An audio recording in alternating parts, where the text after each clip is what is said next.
Welcome to Ethics and Developmental Disabilities. Lecture 2, Balancing Risk and Autonomy. The book, Principle of Normalization, written by Wolf Wolfensberg, had a chapter devoted to the dignity of risk, authored by Robert Persky. Robert stated, because of the limitations posed by people with developmental disabilities, the continuous paternalism, often called protection, that is exercised by people who support them also denies them rights and opportunities. The dignity of risk implies that persons with developmental disabilities have the right to make choices, even bad choices. However, the idea of allowing the persons we support to make bad choices is difficult. We may feel we are not doing our job, or worse, our supervisors and co-workers may feel we are not doing our job. The dignity of risk also implies that overprotection endangers the human dignity of persons with developmental disabilities we support. Consider the following video clip. A few years ago, 5 high school boys sexually assaulted a 17-year-old mentally retarded girl. They used a baseball bat and a broomstick, and they forced her to perform fellatio. When their community found out, most people said, "Oh, they're not bad boys, and they certainly don't deserve to have their futures jeopardized by convictions for their little prank." Some high school boys were convicted of sexually abusing a mentally retarded teenage girl, mainstreamed in the high school, abused with a broomstick and a baseball bat. But advocates are concerned about the future of mainstreaming as a result of Glenridge. One unfortunate situation can't justify compromising 20 years of progress in the movement. In fact, the movement is willing to accept the notion that there may be victims. It's based on a principle that William Testa calls the dignity of risk. That idea involves the fact that all of us must take certain risks in order to grow, and there's a dignity that accompanies that risk. We can't overprotect because we're worried about the potential for a crime.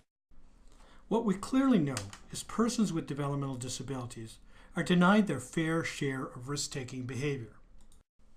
You should now pause the video and complete the autonomy questionnaire in Chapter 2, pages 11 and 12. Once you have finished the questionnaire, email your results to the course professor using the subject Autonomy Questionnaire. Autonomy implies that people we support are free from the control of others and from personal limitations that prevent meaningful choice. Consider the video that features Anita, a young woman with cerebral palsy. Do you think that her parents had the right to get her a hysterectomy without her input? Can you get it? Yep.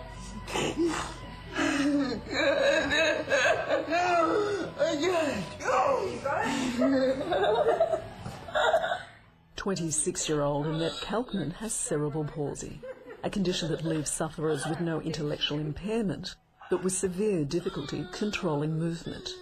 It is not genetic. I had a full hysterectomy. How old were you when you had a full hysterectomy? 14. Did you have a choice as to whether you had a hysterectomy? No. Who made that decision? My mom and dad. Why did they make that decision? Because they didn't want me to have a safe bed. Why should a woman with a disability not be sterilised? Because it takes my choice away. It takes their choice away? Yeah. What choice is that? Having kids.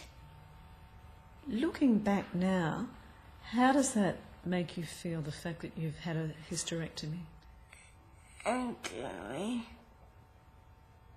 Why? Because I want to explain the period. The idea of autonomy implies that service providers are obliged to Provide all information related to a decision being made. Provide viable alternatives, not one option, and refrain from coercion. Paternalism refers to overriding the wishes of a person we support through coercion, deception, and withholding information.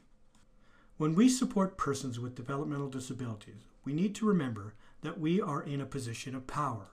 We need to safeguard against eliminating the ability of the people we support to say no or to disagree with our ideas. Consider the following video. Do you think that Laura's parents had the right to have doctors perform a hysterectomy?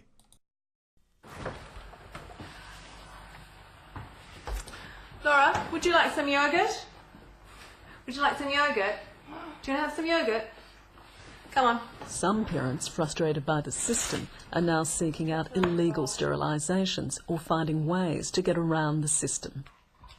Laura is nearing 18. She's 18 in December, and she was born with cerebral palsy, a severe intellectual delay, and epilepsy. Her intellectual age would be from 1 to 2 years old. She needs help in every aspect of her life. When she was menstruating, just hygiene-wise was just horrific. I would shower her twice a day, if not more. You could wake up in the morning and think, we're going to have a really good day and that's fine, and I'll go into Laura's room, and it just, it was just horrific. Sometimes we'd have blood everywhere, and, she didn't know any better. Her mood swings were right up and down. She could be fine 1 minute and the next be just uncontrollable crying and sobbing. I suppose in the back of our mind, pregnancy was always going to be a factor that we never wanted to face. We know somewhere down the track that we're not always going to be here, that Laura will at some time have to go into care. Pregnancy would just be horrific. Yep, you're all right. Don't you trust me? Okay. We were living in the United States for about 3 years. We basically moved there when Laura was 13, and she had a hysterectomy when she was 15.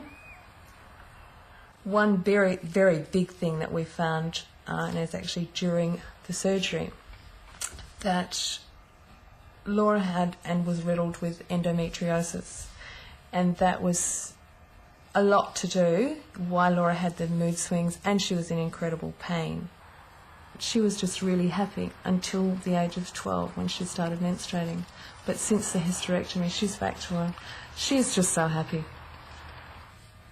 For Laura to have a hysterectomy in Australia would be basically impossible. You'd have to break the law. We'd have to break the law. And I don't.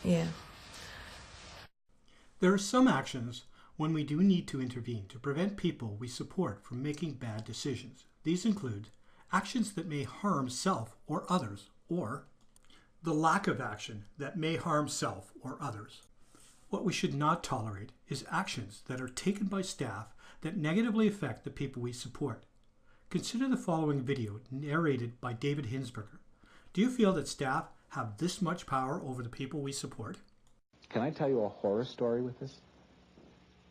I was down in the United States and I was doing a workshop on the power relationships that we have with people with disabilities.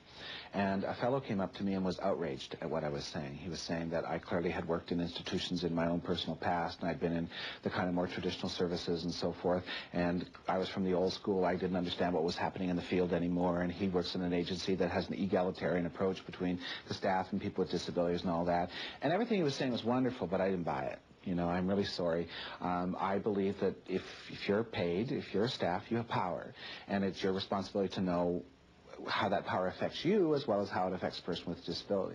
And he was just absolutely adamant that this was not true. So I was tired. It was the end of the day, and I was saying, can we just agree to disagree? I am not going to change my mind. Clearly, you're not going to change your mind, so let's just let this go.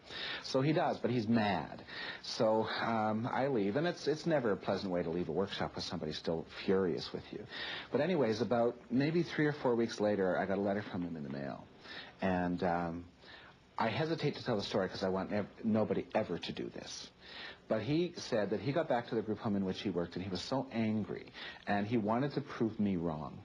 So what he did was he took a man with a disability with whom he had a relationship that was also outside work. When he worked at the group home, he was a client, but he would come and take him out on weekends. So they had some non-paid time together. So what he did, to prove me wrong, was to go up to a stove in the group home, turn on the front burner of the stove, wait until it got orange hot, then walked this man up to the stove, stood beside him, and said to him, touch the stove. And he was absolutely convinced in his mind, as he said in the letter, that the man would say no to him. And he said in the letter, he didn't say no. He didn't touch the stove, but he didn't say no. So he raised his voice. I said, touch the stove. Second time, again, he didn't say no. He didn't touch the stove, but he said the man began to look sick and sweat. The third time he issued the command, the hand began to move to the stove. And he was stunned by that. He was stunned that he had that amount of power. And well, I never want anybody to ever test that out. However, there's several issues here. Firstly, the man did not understand that he had a right to say no in something that was so clearly wrong. But secondly, even if he had said no, even if he hadn't touched the stove, would he have reported the staff for having made him try?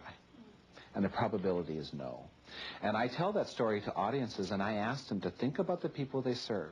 How many of them would either touch the stove, or wouldn't touch the stove but also would not say no, or wouldn't report them for having made the try? And we agree that we are now at 100% of the people they serve.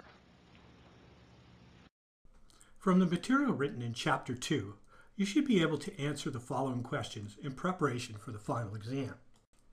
Question 3. What is the value of exposing persons with developmental disabilities to prudent risk experiences? And question 4. What are the 3 obligations of direct support professionals when providing information on choice making?